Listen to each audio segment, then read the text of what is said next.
Jari jemari ini kadang-kadang lebih cepat daripada otak, sehingga kurang bisa jernih dalam melihat sebagian masalah.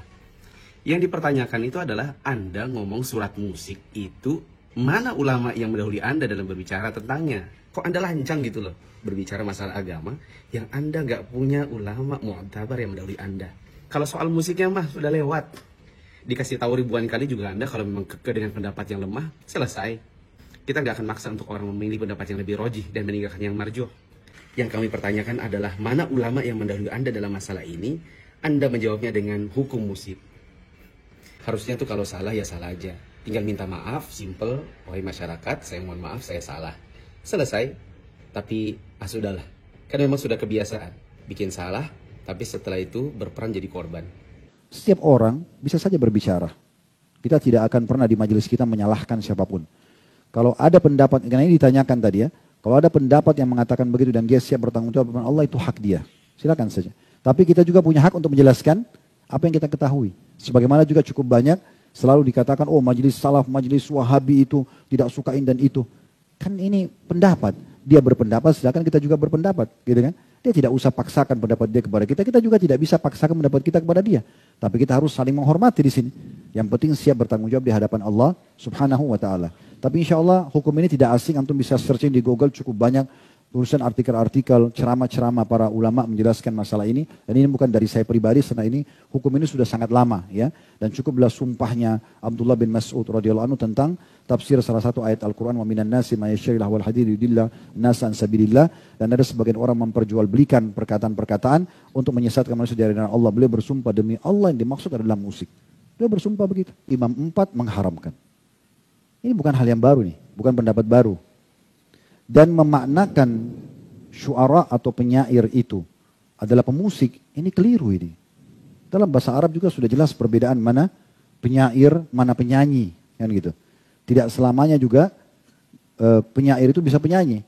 Apalagi di masa dulu, penyair itu memang cuma susun penyair syair saja, gitu kan. Bahkan dibedakan juga dalam istilah bahasa Arab penyair sama penyanyi itu sendiri. Ya, sampai hari ini dalam kosakata bahasa Arab berbeda. Kalau dalam masalah hal ini tentunya saya bukan mendapat pendapat baru ya, tapi insya Allah coba saya bacakan. Ada perkataan Abdullah bin Umar radhiyallahu anhu. Beliau meninggal wafat tahun 73, jadi sahabat masyhur. Beliau mengatakan ya, pada saat melewati sekelompok orang, terjemahnya saja, melewati sekelompok orang yang sedang melakukan ihram, mau umrah, mau haji. Lalu kemudian di antara mereka ada seorang yang bernyanyi sambil ihram, sambil dia bernyanyi. Maka kata Abdullah bin Umar kepada orang yang bernyanyi itu, ingatlah, aku berdoa kepada Allah, semoga doa-doamu tidak diterima. Abdullah bin Umar mendoakan si penyanyi itu supaya doanya tidak diterima. Ya. Begitu juga dengan Abdullah bin Abbas radhiyallahu anhu yang meninggal tahun 68 Hijriah. Beliau mengatakan, seluruh alat-alat musik atau ma'azif, hukumnya haram. Bahkan beliau mengatakan beduk, gendang dan sejenisnya juga serta seruling masuk dalam hukum haram. Ini perkataan sahabat ya. Ini teman-teman bisa melihat tentunya tidak asing di dalam buku-buku yang sangat masyhur seperti misalnya kalau tadi pendapat Abdullah bin Umar itu dari kitab Zammul Malahi ya, Zammul Malahi di nomor 17 di halaman 17 dan juga Talbis Iblis yang tulis oleh Ibnu Qayyim di halaman 240 ya. Kemudian juga kalau yang tadi Abdullah bin Abbas radhiyallahu anhuma yang mengatakan haram alat-alat musik atau ma'azif itu diriwayatkan oleh Al-Baihaqi dalam Sunan beliau serta juga disahihkan oleh para ulama. Kalau dari generasi setelah sahabat ada Umar bin Abdul Aziz yang beliau wafat tahun 101 Hijriah, beliau jadi khalifah waktu itu tahun 99 selama 2 tahun sampai 101. Beliau mengatakan pada saat menulis surat kepada guru anaknya. Beliau mengatakan kepada guru anaknya, hendaklah yang pertama kali engkau tanamkan keyakinan pada anak-anakku dari akhlakmu adalah membenci alat-alat musik. Jadi Umar bin Aziz berkata kepada guru anak-anaknya, yang paling pertama kalau saya kepada anakku, kau harus tunjukkan kalau kau benci musik itu. Ya. Yang pertama, sesuatu yang dimulai dari syaitan dan akibatnya ialah mendapatkan kemurkaan dari Allah yang Maha Pengasih. Karena sesungguhnya telah sampai kepadaku dari para ulama yang terpercaya bahwa menghadir alat-alat musik dan mendengarkan nyanyian serta menyukainya akan menumbuhkan kemunafikan dalam hati. Ini perkataan Umar bin Abdul Aziz tahun 101 Hijriah meninggalnya. Kita sekarang 1445 Hijriah. Ini masih generasi awal ya. Beliau mengatakan karena nyanyian serta menyukainya akan menumbuhkan kemunafikan dalam hati. Sebagaimana air menumbuhkan rumputan. Demi Allah sungguhnya menjaga hal itu dengan tidak mendatangi tempat-tempat tersebut lebih mudah bagi orang-orang yang berakal daripada bercokolnya kemunafikan dalam hati. Kalau kita kembali juga mereview keadaan Nabi SAW, tiba-tiba saya teringat salah satu yang pernah saya temukan dalam buku-buku sirah yang unik ini sebelum Nabi SAW dinobatkan jadi Nabi ya. Waktu beliau masih mengembala domba, salah satu yang ditulis oleh ulama sirah itu, Nabi SAW diselamatkan dari segala macam pelanggaran agama, diantaranya mendengarkan musik dan menonton para penyanyi. Itu disebutkan dalam buku-buku sirah. Satu waktu disebutkan dalam buku-buku sirah itu, beliau pernah mendengarkan dari teman-temannya pengembala-pengembala.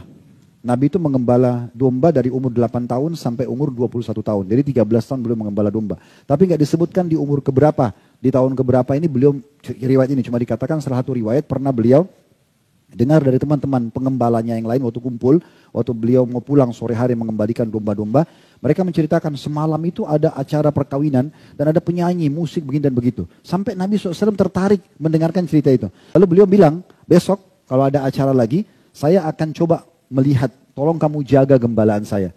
Maka dikatakan dalam buku itu, dalam buku-buku sejarah, kalau pada saat esok harinya, waktu saat beliau niat untuk pergi, beliau ngantuk dan tertidur. Dan itu terjadi sampai beberapa hari. Akhirnya beliau tidak jadi menonton dan menyaksikan hal tersebut. Ya, itu poin-poin yang sangat jelas gitu ya. Itu juga banyak sekali ya dinukil perkataan-perkataan dari para ulama salaf, diantaranya Ibnu Taimiyah rahimahullah. Beliau wafat tahun 728 Hijriah. Beliau mengatakan 4 imam madhab berpendapat bahwa semua alat musik adalah haram.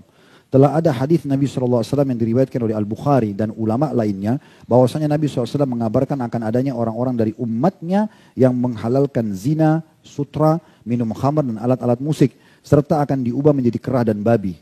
Al-ma'azif, kata beliau, adalah alat-alat musik, sebagaimana disebutkan oleh para pakar bahasa Arab. Bentuk jamaknya adalah ma'zifa, ya. Yaitu alat yang dibunyikan, dan tidak ada perselisihan sedikit pun dari pengikut para imam tentang haramnya hal tersebut. Tapi setelah kita jelaskan hukum-hukum seperti ini teman-teman sekalian, setiap orang bisa saja berbicara. Kita tidak akan pernah di majelis kita menyalahkan siapapun. Kalau ada pendapat, karena ini ditanyakan tadi ya, kalau ada pendapat yang mengatakan begitu dan dia siap bertanggung jawab dengan Allah, itu hak dia. Silakan saja. Tapi kita juga punya hak untuk menjelaskan apa yang kita ketahui. Sebagaimana juga cukup banyak selalu dikatakan, oh majelis salaf, majelis wahabi itu tidak suka ini dan itu. Kan ini pendapat. Dia berpendapat, sedangkan kita juga berpendapat, gitu kan? Dia tidak usah paksakan pendapat dia kepada kita, kita juga tidak bisa paksakan pendapat kita kepada dia. Tapi kita harus saling menghormati di sini. Yang penting siap bertanggung jawab di hadapan Allah Subhanahu wa taala. Tapi insya Allah hukum ini tidak asing, antum bisa searching di Google, cukup banyak tulisan artikel-artikel, ceramah-ceramah para ulama menjelaskan masalah ini. Dan ini bukan dari saya pribadi, karena ini hukum ini sudah sangat lama. Ya. Dalam sebuah asar dinukil oleh Ibnu Qayyim rahimahullah dalam buku beliau Hadil Arwah, ya. Beliau mengatakan salah satu statement yang ini athar ya, pernah ada orang-orang dari Irak datang bertemu dengan Ummul Mukminin Aisyah radhiyallahu anha. Lalu mereka menanyakan tentang masalah gempa. Wahai Ummul Mukminin, ada gak informasi dari Rasulullah SAW tentang gempa? Lalu beliau mengatakan, ada. Bila orang-orang sudah menghalalkan khamar, zina, dan para penyanyi-penyanyi sudah tampil, maka Allah akan murka di atas langit sana. Kemudian Allah perintahkan bumi untuk menggoncangkan dirinya. Terjadi gempa. Itu perkataan Ummul Aisyah radhiyallahu anha. Dan ini sudah kita bedah di buku Ibnu Qayyim rahimahullah. Jadi, dan kalau mereka tinggalkan kata Aisyah radhiyallahu anha, maka Allah akan suruh bumi untuk tentram kembali. Berarti kan ada masalahnya di situ. Dan dalam hadis tadi yang sudah kita sebutkan digabungkan antara khamar, kemudian judi, khamar, kemudian perzinahan dan juga masalah musik. Dan subhanallah ini seperti bersaudara ini ya. Di majelis ilmu itu insya Allah kalau yang benar tidak akan ada musik untuk mendengarkan. Tapi kalau di tempat musik itu sangat dekat itu dengan perzinahan, dengan khamr, kayak diskotik, kayak karaoke itu kayak bersaudara. Ya. Kalau di sini itu Al-Quran, hadis, ilmu itu beda. Itu memang satu kayak fitrahnya itu sudah sejalan. Oleh karena itu saran kami lebih baik tentunya tinggalkan. Dan hati-hati bagi setiap dai kalau mau berbicara dia kontrol, dia pelajari dulu.